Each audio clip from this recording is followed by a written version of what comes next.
মলি মাছ চাষ করে কি লাভবান হওয়া যায় সেটাই জানতে পারবে বন্ধুরা আজকের এই ভিডিওর মাধ্যমে। তো বন্ধুরা, আশা করি আপনারা সকলে খুব ভালো আছেন। সকালবেলা চলে এসেছি বাড়ির পুকুরে।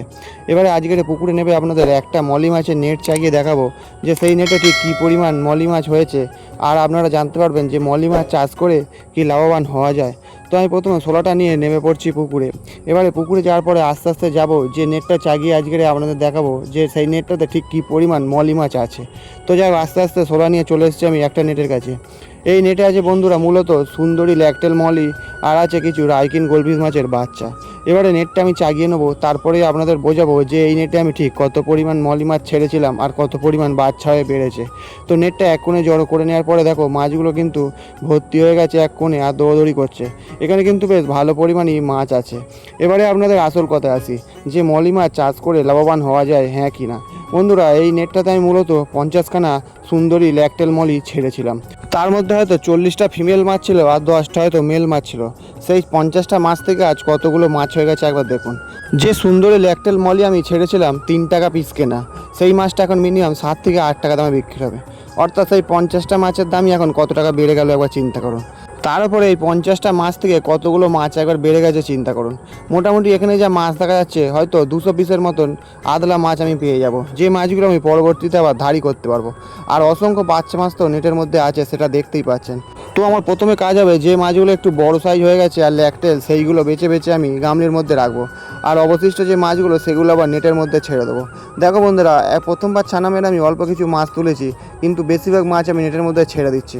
অর্থাৎ যা মাছ আমি আজকে তুলবো তার থেকে বেশিরভাগ মাছ নেটের মধ্যে ছেড়ে দেওয়া হবে, তার কারণ বেশিরভাগ মাছ এখনই বাচ্চা।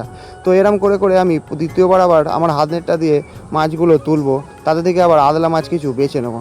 তাহলে বন্ধুরা, 50খানা মাছ ছেড়েছিলাম, সেখান থেকে 200খানা মাছ আবার ধাড়ি হওয়ার জন্য তৈরি হয়ে গেল।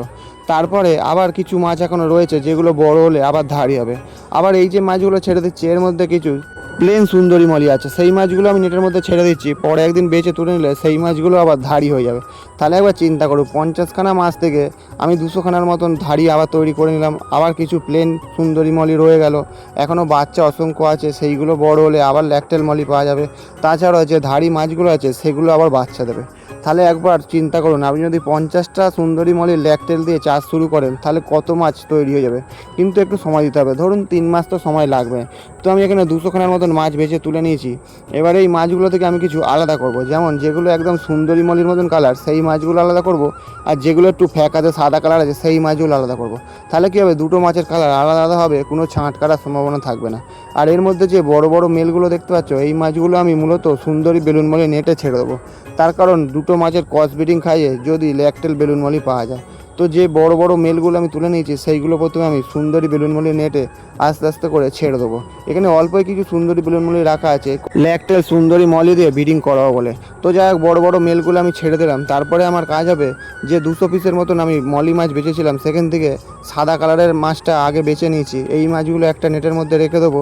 তারপরে যেটা সুন্দরী মলি আছে সেই মাছটা আর একটা নেটে রেখে দেবো। তো বন্ধুরা, তোমরা হয়তো বুঝতে পারলে এই ভিডিওর মাধ্যমে যে মলি মাছ বিক্রি করে কিন্তু লাভবান হওয়া যায়। তাহলে কিরাম বুঝতে পারলেন যে 50টা মাছ থেকে আজ আমি 200টা মাছ আবার ধাড়ি করে নিলাম। সেই 50টা মাছ এখনও আছে, বেশি দামে বিক্রি হবে। এখনও অসংখ্য বাচ্চা আছে, সেগুলো আবার বড় হবে। তার মানে মলি মাছ চাষ করে যে কেউ লাভবান হতে পারেন। তো বন্ধুরা, আজকের ভিডিও এই পর্যন্তই। আবার দেখা হচ্ছে আগামীকাল অন্য কোনো মাছের ভিডিও নিয়ে। আর ভিডিওটি যদি ভালো লেগে থাকে তাহলে একটি লাইক করবেন আর বন্ধুদের মাধ্যমে শেয়ার করে দেবেন। তাহলে কী হবে, বন্ধুরাও রঙিন মাছ সম্বন্ধে কিছু শিখতে পারবে।